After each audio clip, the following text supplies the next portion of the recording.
Assalamualaikum warahmatullahi wabarakatuh. Saya Nisa Luciana, NDN 2170108108 dari kelas Data Analis M13. Di sini saya akan menjelaskan korelasi data mining. Sebelumnya, apa sih analisis korelasi itu? Analisis korelasi merupakan proses analisis yang digunakan untuk mengetahui keterkaitan antar variabel-variabel dalam suatu data. Analisis korelasi juga dapat digunakan untuk menjawab pertanyaan seperti seberapa besar kaitan antar variabel satu dengan variabel yang lainnya, yang kemudian apakah ada pengaruhnya antara variabel 1 dengan variabel 2, variabel 3, begitu seterusnya. Yang ketiga, seberapa besar pengaruhnya pembelian antar variabel 1 dengan variabel 2, 3, 4, dan seterusnya.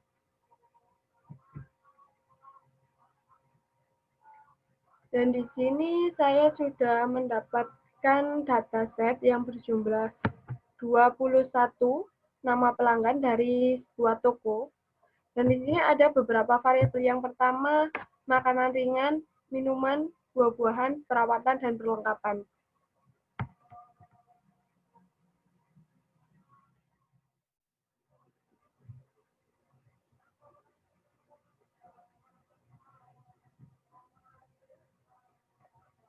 Hubungan erat antar variabel atau atribut apakah makanan ringan berhubungan erat dengan minuman, buah-buahan, perawatan, ataupun perlengkapan. Dilihat dari data di samping, bahwa pelanggan yang bernama Diana telah membeli makanan ringan 1 dan 8 minuman. Dilihat pada transaksi kedua yaitu Lutfi, dia membeli makanan ringan yang berjumlah 5 dan membeli 10 perawatan dan 12 perlengkapan.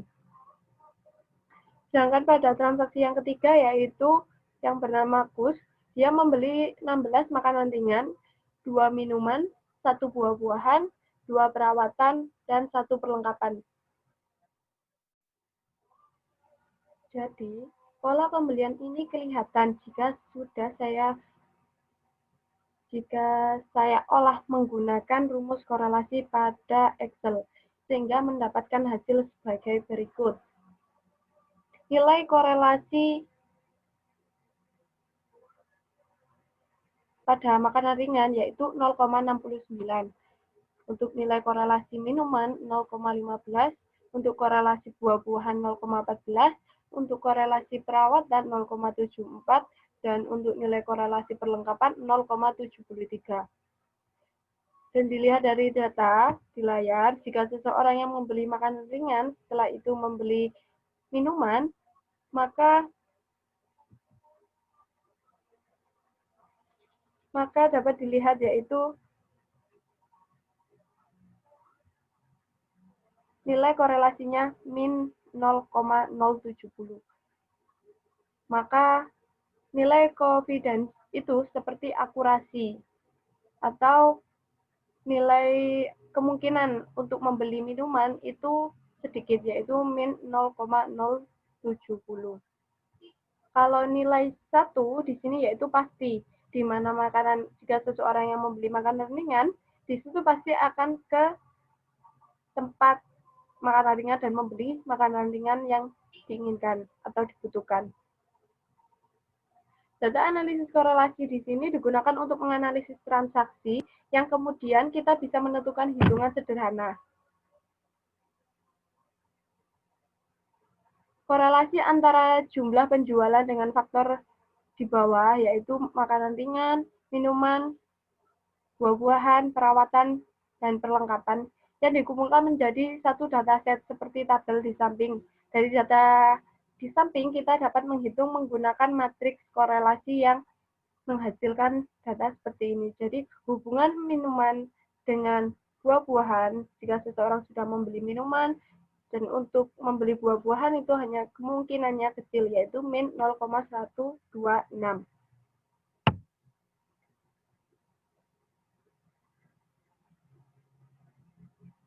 setelah memperoleh matriks korelasi seperti tabel di samping, maka pertanyaan yang diajukan sebelumnya dapat terjawab. Bahwa besarnya pembelian perlengkapan di sini, bahwa korelasi antara pembelian perlengkapan dan pembelian perawatan adalah 0,883, ya, termasuk dalam kebutuhan, bukan lagi termasuk dalam keinginan. Dari hasil perhitungan di sini dapat diartikan juga bahwa antara pembelian perlengkapan dan pembelian perawatan memiliki korelasi yang sangat kuat. Hal lain yang bisa diperoleh dari matriks korelasi adalah kita bisa menemukan variabel yang tidak memiliki korelasi dengan tingkat pembelian perawatan di toko tersebut. Variabel jumlah pembelian buah-buahan, contohnya yaitu di sini. Buah-buahan dan pembelian perawatan hanya memiliki nilai koefisien korelasi sebesar min 0,68, yang berarti pembelian buah-buahan tidak mempengaruhi pembelian perawatan.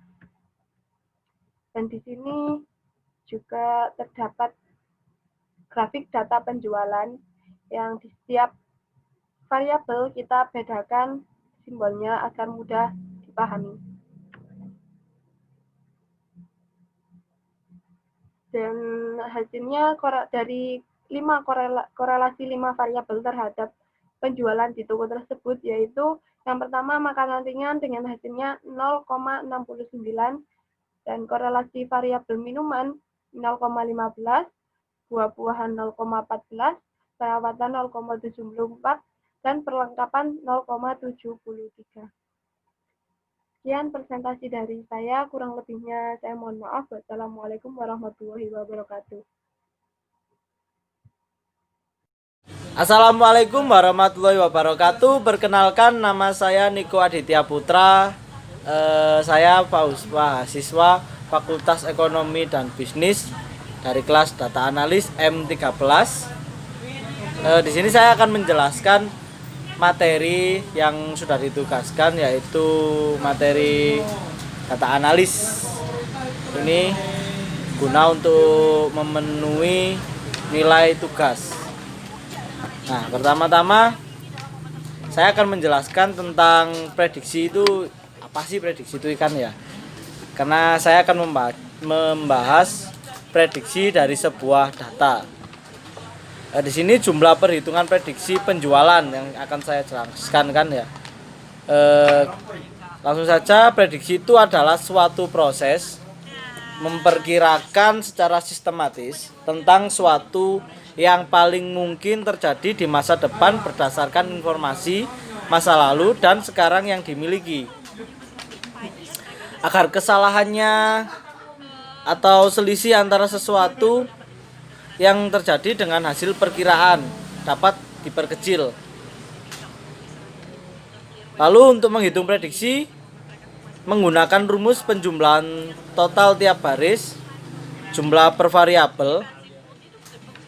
Untuk melihat prediksi juga bisa dilihat dari hasil perhitungan korelasi, yaitu jumlah total dikorelasikan jumlah variabel. Oke? Di sini saya sudah punya data, bahwasanya ini sudah saya tampilkan mengenai data penjualan, yaitu terdapat 5 variabel, diantaranya adalah makanan ringan, minuman, buah-buahan, perawatan, perlengkapan. Dari kelima variabel sudah tertera data penghasilan, korelasi, dan prediksi. Dari data Excel berikut ini bisa dipahami apa korelasi meningkat maka prediksi meningkat. Nah, di sini saya langsung ke korelasi makanan ringan, bahwasanya di sini tertulis angka 0,69, lalu di minuman ada 0,15, terus lalu ada 0,14, 0,74 dan 0,73. Nah, kalau kita lihat korelasi menunjukkan angka yang tidak stabil. maka dapat diperkirakan prediksi juga akan meningkat dan juga menurun. Untuk perhitungan prediksi juga sudah tertera rumus, yaitu bisa kita langsung klik di sini, maka akan keluar rumus seperti yang di atas adalah korel dalam kurung C3 dibagi C23. Jadi di sini ada makanan ringan, yaitu tadi bisa saya jelaskan bahwasanya total tiap baris dibagi jumlah per variabel. Nah, sehingga dapat disimpulkan bahwa prediksi tidak terus meningkat. Karena bagaimanapun juga korelasi itu sangat berpengaruh terhadap prediksi yang akan diperkirakan nantinya. Jadi mungkin itu saja penjelasan dari saya. Bila ada salah-salah kata, saya mohon maaf.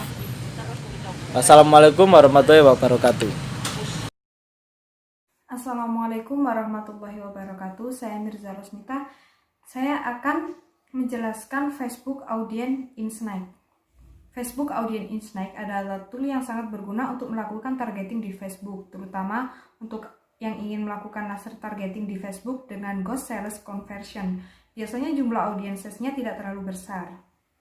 Nah, cara menggunakan Audience Insight agar tahu audiens yang kita sasar. Yang pertama-tama, kita harus membuka facebook.com/ads/audience-insight. Nah, siapa sih calon konsumen kita? Kita harus mengisi negara, umur, usia, jenis kelamin, dan minat. Setelah kita isi, kita dapat melihat data audiens yang kita sasar. Yang pertama dari usia dan jenis kelamin. Usianya yang paling tertinggi yaitu 25-34 tahun, sekitar 39%. Nah, jika yang laki-laki itu 41%. Dari jenis kelamin 44% perempuan dan yang laki-laki 56%. Setelah itu, kita dapat melihat dari status hubungan. Status hubungan yang paling tertinggi yaitu menikah sekitar 61% dan yang paling terendah bertunangan 4%. Kemudian dari tingkat pendidikan. Dari tingkat pendidikannya yaitu perguruan tinggi sekitar 58% dan pasca sarjana yaitu 4%. Yang ketiga dapat kita lihat yaitu jabatan. Jabatan dapat kita bandingkan yaitu sekitar 10%, yang paling tertinggi yaitu perawat kesehatan dan layanan medis. Kemudian kita dapat melihat dari lokasi. Lokasi tertinggi yang ada di Indonesia yaitu Kota Madiun. Perbandingannya yaitu plus 50%. Dan pilihan pemirsanya yaitu 0,3%. Kemudian dari frekuensi aktivitas, kita dapat melihat dalam 30 terakhir, ada 9 orang yang berkomentar dan 14 kiriman suka, dan 1 postingan dibagikan, dan 1 promosi, dan yang 15 iklan yang diklik. Kemudian pengguna perangkat. Yang menggunakan desktop yaitu hanya 6%, yang menggunakan desktop dan seluler yaitu 8%, yang hanya menggunakan ponsel yaitu 91%, yang menggunakan komputer 0,8%, yang menggunakan iPhone atau iPod 3%, yang menggunakan Android 92%, yang menggunakan BlackBerry tidak ada, yang menggunakan web seluler 5%. Nah, dapat disimpulkan bahwa penggunaan Facebook Audience Insight, kita dapat mengecek, dapat membandingkan dengan all-shop yang lainnya. Dengan tujuan agar iklan kita lebih optimal, lebih efektif, dan untuk mengurangi tingkat keboncosan atau kebocoran. Seperti itu.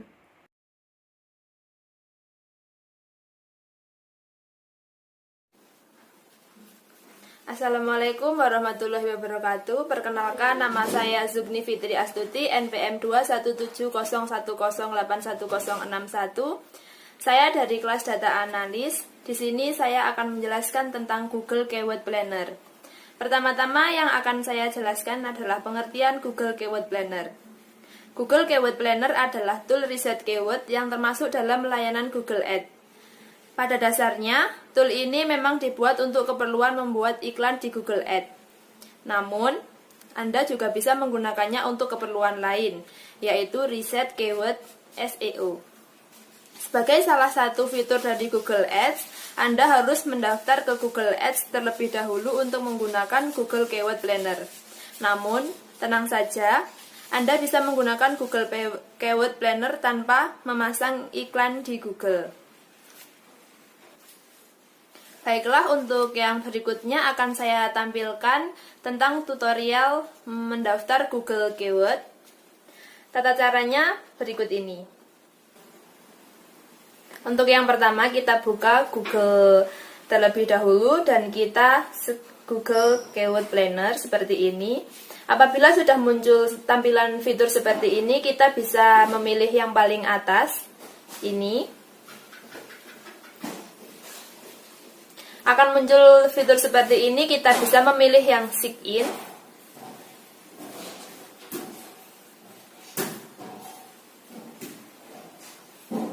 Kita tunggu dulu ya.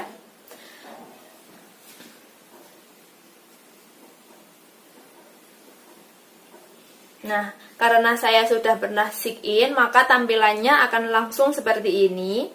Apabila sudah seperti ini, kita tunggu terlebih dahulu. Dan kita bisa memilih di alat dan setelan.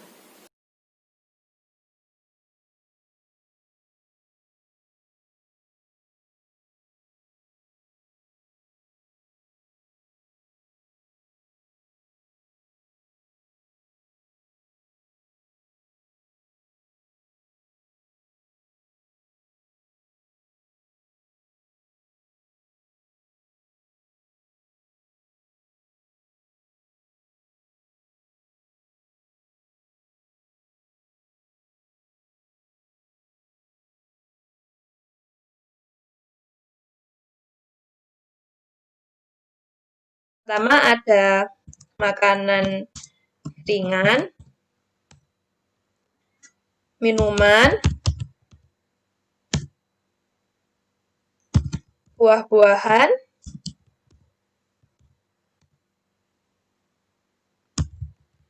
perawatan, dan yang terakhir ada perlengkapan.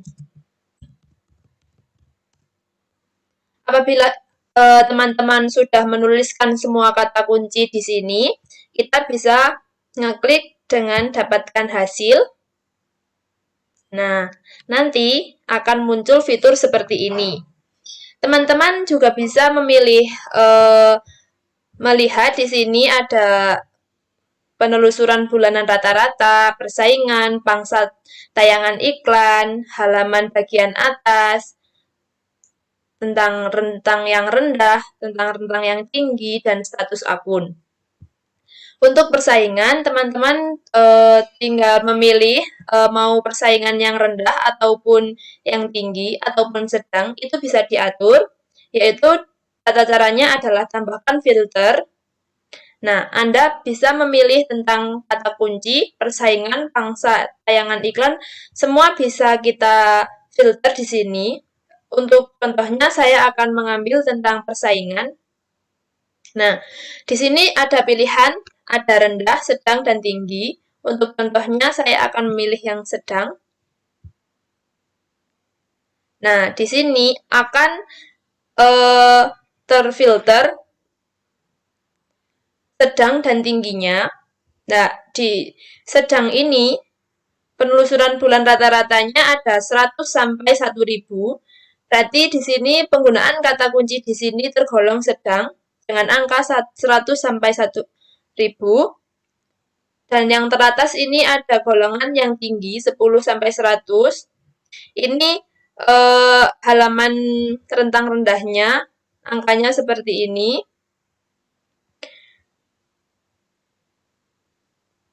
Kita bisa filter sesuai pilihan kita.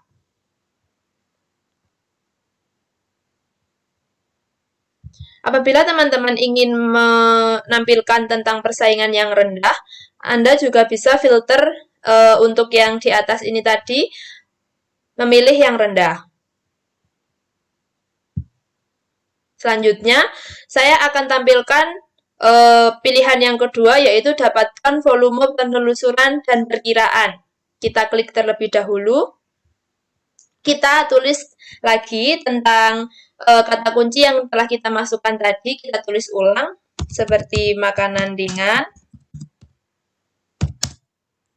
minuman, buah-buahan, perawatan, dan perlengkapan.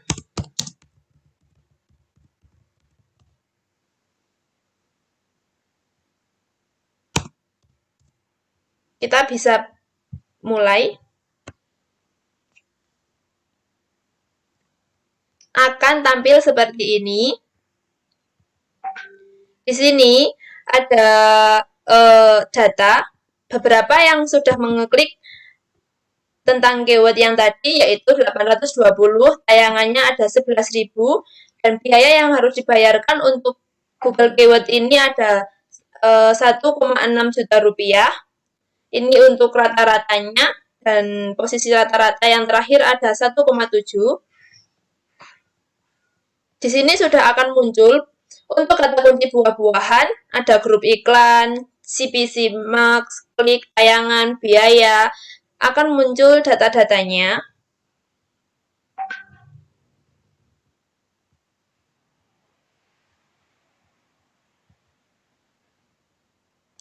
Setelah sudah memahami tentang data-data buah-buahan, makanan ringan, minuman, perawatan, dan perlengkapan, kita bisa melihat di ringkasan rencana. Pada ringkasan rencana, kata kunci yang kita telah tulis tadi akan tertera di sini tentang biaya, klik, dan tayangan. Untuk selanjutnya, untuk yang menggunakan Google Ads, di sini kita bisa melihat tentang perangkat yang paling banyak menggunakan, yaitu ada telepon seluler, tablet, dan komputer. Akan muncul fitur seperti ini. Kita juga bisa melihat lokasi. Tinggal pilih saja. Apabila teman-teman ingin melihat provinsi teratas, kita bisa klik provinsi teratas. Maka yang paling dominan besar di sini adalah Provinsi Jawa Barat dengan angka 28%, dengan daerah khusus ibu ini ada 20%, dan di Jawa Timur ada 11%. Untuk selanjutnya kita bisa lihat kota teratas.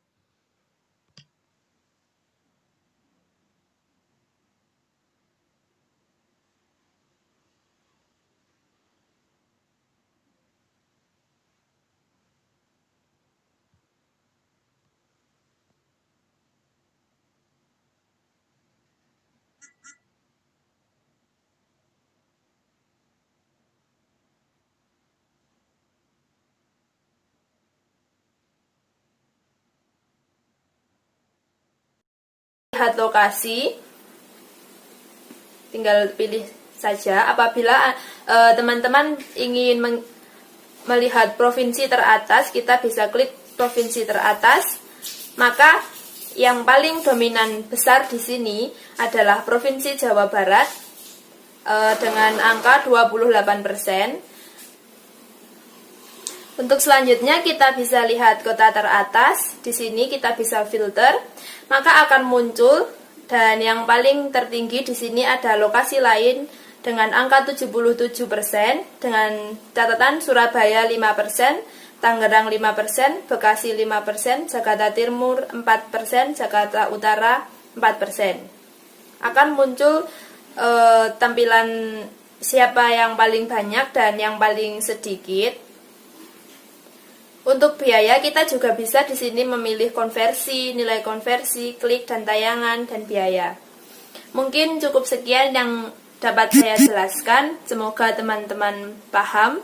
Sekian dari saya. Apabila ada salah kata saya mohon maaf. Akhirul salam. Wassalamualaikum warahmatullahi wabarakatuh. Assalamualaikum warahmatullahi wabarakatuh. Saya Ahmad Sukron, NPM 217 ingin menjelaskan tentang Google Trend. Nah, jadi yang pertama, Google Trend itu adalah layanan yang dibuat oleh Google untuk menganalisis produk-produk yang akan kita jual. Jadi Google Trend itu mempunyai fitur yang cukup lengkap, memiliki tampilan yang menarik dan juga bisa menampilkan keyword-keyword yang sering dipakai. Selain itu, Google Trend juga dapat digunakan secara gratis. Layanan ini dapat memberikan informasi tentang apa saja yang orang cari di mesin pencarian Google Search. Nah, mencari informasi, kata kunci, dan ide konten menggunakan Google Trend cukup mudah. Namun supaya tidak menjadi rumit, sebelum menggunakan Google Trend, lebih baik menentukan lebih dulu topik yang ingin diambil dan dianalisis. Menentukan topik lebih awal itu juga dapat memfokuskan untuk mencari informasi sesuai topik yang ingin dicari. Nah, ini contoh dari kelompok kami. Yang pertama itu ada makanan ringan. Nah, di sini yang dicari teratas itu cara membuat makanan ringan. Jadi kalau ini lebih ke proses pembuatan ya, bukan untuk ke produk. Nah, yang kedua ini ide bisnis makanan ringan. Yang ketiga ide jualan makanan ringan. Yang keempat resep makanan ringan yang mudah dibuat. Dan yang kelima usaha makanan ringan kekinian. Nah, di sini yang saya cari untuk saat ini yang hasil yang teratas ada 5 ini. Tapi untuk nanti sore atau malam itu bisa ganti dengan hasil yang lain. Lalu yang kedua juga ada minuman. Nah, ini minuman yang pertama ini ada minuman dalgona. Yang kedua minuman kekinian. Yang ketiga cara membuat minuman dalgona. Yang keempat RUU minuman beralkohol. Dan yang kelima minuman sibopa. Nah, dari sini kita bisa menyimpulkan bahwa produk yang paling laku untuk saat ini adalah minuman dalgona. Maka dari itu, dari hasil ini kita bisa menentukan produk apa yang akan kita jual. Nah, yang berikutnya adalah buah. Nah, hasil yang pertama itu adalah ini menanyakan berapa kalori buah pisang. Nah, yang kedua buah-buahan yang mengandung vitamin E. 3 buah yang mengandung vitamin C. 4 manfaat buah pisang untuk pria. Dan yang kelima buah yang mengandung vitamin C dan E. Nah, mungkin untuk saat ini karena mungkin masih musim pandemi, jadi banyak orang-orang yang mencari buah-buahan yang bisa menguatkan daya tahan tubuh. Ini juga bisa kita jadikan referensi untuk produk-produk yang akan kita jual nanti. Yang berikutnya adalah produk perawatan. Yang pertama untuk perawatan rambut kering, yang kedua perawatan rambut, yang ketiga produk perawatan rambut, yang keempat perawatan wajah pria, dan yang kelima produk perawatan rambut rontok. Ini juga bisa kita buat referensi untuk bisa menjual produk-produk yang sehubungan dengan variabel-variabel yang teratas ini. Dan yang terakhir adalah perlengkapan. Nah, yang pertama ini ada perlengkapan new normal. Yang kedua ini tari, ini tidak masuk dengan variabel yang dicari, yang dimaksudkan. Jadi yang ketiga ini ada grosil perlengkapan bayi terdekat. 4 trek Ponorogo menggunakan perlengkapan. Dan 5 Trum-Trum Indonesia perlengkapan sekolah. Ini mungkin yang bisa digunakan hanya nomor 1 saja, karena di sini mengatakan perlengkapan normal. Kita bisa menjual barang-barang berupa masker, hand sanitizer, dan perlengkapan-perlengkapan untuk kesehatan lainnya. Jadi itu penjelasan dari saya. Kurang lebihnya mohon maaf. Assalamualaikum warahmatullahi wabarakatuh.